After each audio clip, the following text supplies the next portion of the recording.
पौर्णिमा म्हणजे प्रकाश. जे शिक्षक आयुष्यभर आपल्याला प्रकाशाकडे घेऊन जातात, म्हणजे आपल्या ध्येयाकडे घेऊन जातात, त्यांची ही गुरुपौर्णिमा.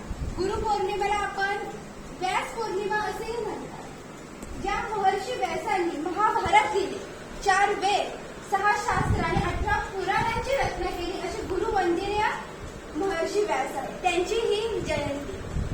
गुरु हा आपल्याला दिशा देण्याचे कार्य करतो. हे तुम्हा आम्हा सर्वांना माहीतच आहे. माणूस हा एक सुसंस्कृत समाजातील प्राणी आहे, पण याला सुसंस्कृत बनवण्याचे कार्य हे गुरु करत असतात. आपला जन्म का झाला, आपलं अस्तित्व काय आहे, आपण आयुष्यात काय करावे, काय करू नये याचे ज्ञान पदोपदी आपल्याला गुरु देत असतात. आणि मार्गदर्शनामुळेच खऱ्या अर्थाने आपण ह्या समाजाचा भाग होऊ शकतो. गुरु या शब्दात सर्व गोष्टी सामावलेल्या आहेत. गुरु म्हणजे ज्ञानाचा सागर.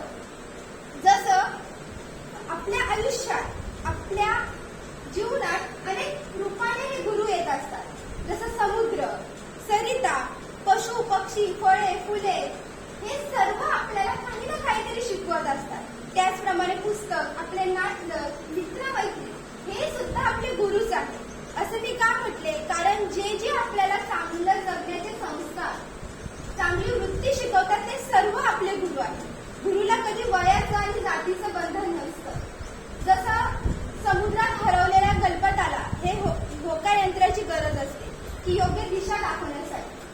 होका यंत्राच्या गलबतावर नसेल तर ते भरकटत जातं. त्याचप्रमाणे हे जग हे मायावी आहे. या मायावी जगात जर योग्य दिशा दाखवण्याचे कार्य कोण करत असेल ना तर ते गुरुच असतात.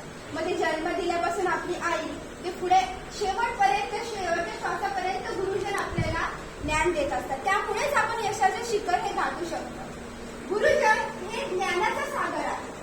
पण एक गोष्ट सांगू, जो त्यामध्ये पाणी खूप आहे, जलाशयात पाणी खूप आहे, पण ते पाणी स्वतःमध्ये सामावून घेण्यासाठी घागरीला, मडक्याला हे खाली वाकावं लागतं, म्हणजे विनम्र व्हावं लागतं. त्याचप्रमाणे आपलं सुद्धा आहे.